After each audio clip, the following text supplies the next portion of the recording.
Hello दोस्तों, स्वागत है आप सभी का अपना चैनल अंकिता दीदी टीचिंग। तो आज हम पढ़ने वाले हैं वर्ब। वर्ब का मतलब होता है क्रिया। ठीक है, वर्ब का मतलब क्या होता है? क्रिया। हम जितने भी कार्य करते हो वह सब क्या होते हैं? क्रिया होता है। जैसे कि खाना, पीना, सोना, उठना, बैठना, ये सब क्या है? कार्य है। ठीक है, तो कार्य को ही इंग्लिश में क्या बोलते हैं? वर्ब बोलते हैं। ठीक है, तो वर्ब का कितना रूप होता है पता है? 6 रूप होता है। वर्ब का 6 रूप होता है।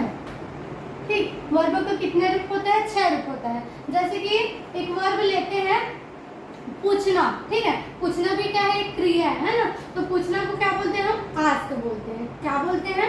आस्क, है ना। आस्क मीन्स क्या होता है? पूछना होता है। तो ये क्या हुआ?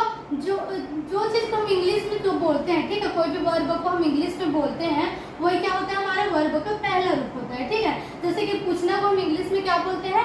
आस्क बोलते हैं। तो ये वर्ब का पहला रूप हो गया। अब इसी को हमको क्या बनाना है? इसका दूसरा रूप बनाना है। क्या बनाना है? दूसरा रूप बनाना है। तो दूसरा रूप बनाने के लिए क्या करना पड़ेगा पता है? ये पहला रूप है ना, उसको वैसी का वैसी लिखेंगे, आस्क का आस्क। फिर दूसरा रूप लगाने के लिए हमेशा क्या लगता है? ईडी लगता है। क्या लगता है जी? ईडी। तो आस्क का सेकंड फॉर्म क्या हो गया?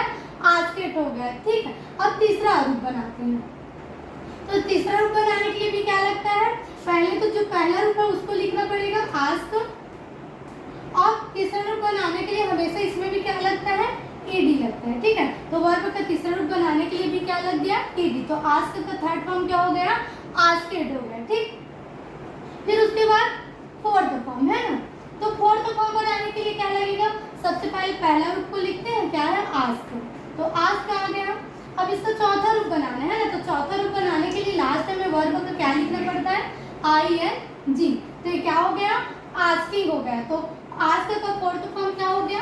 आस्किंग हो गया। ठीक है, अब फिफ्थ फॉर्म देखते हैं, मतलब पांचवा रूप देखते हैं। तो पांचवा रूप कैसे बनाते हैं? ये पहला रूप लिखते हैं आस्क। ठीक है, तो आस्क है ना। अब इसका पांचवा रूप बनाने तो क्या लिखना पड़ेगा? एस लिखना पड़ेगा। क्या लिखना पड़ेगा? एस। पांचवा रूप बनाने के लिए हमेशा क्या लगता है? एस या ES लगता है। ठीक है, तो यहाँ पर केवल आस्क में क्या लगेगा? एस लगेगा। तो आस्क क्या होगा? आस्किस हो जाएगा। ठीक है, हमेशा याद रखना वर्ब के फिफ्थ फॉर्म बनाने के लिए लास्ट में वर्ब का क्या लिखना पड़ता है? एस या फिर ES लिखना पड़ता है। ठीक है, अब वर्ब का सिक्स्थ फॉर्म देखते हैं। ठीक, तो वर्ब का सिक्स्थ फॉर्म क्या होता है? कुछ नहीं करना पड़ता है। जो वर्ब का पहला रूप है उसके सामने में क्या लगा देना है? टू लगा देना है। क्या लगा देना है? टू। तो ये क्या हो जाएगा? To ask. तो वर्ब का कौन सा रूप बन गया? छठवां रूप बन गया। ठीक है, तो वर्ब का 6 रूप बनाने का ये नियम होता है। पहला तो जो रहता है वही रहता है। दूसरा बनाने के लिए क्या लिखते हैं? ईडी लिखते हैं वर्ब के लास्ट में।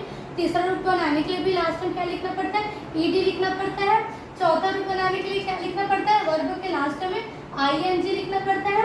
और पांचवा रूप बनाने के लिए वर्ब के लास्ट में क्या लिखना पड़ता है? एस या फिर ES लिखना पड़ता है। और वर्ब के छठवां रूप बनाने के लिए जो वर्ब है उसके पहले क्या लिखना पड़ता है? टू लिखना पड़ता है। ठीक है, थैंक यू।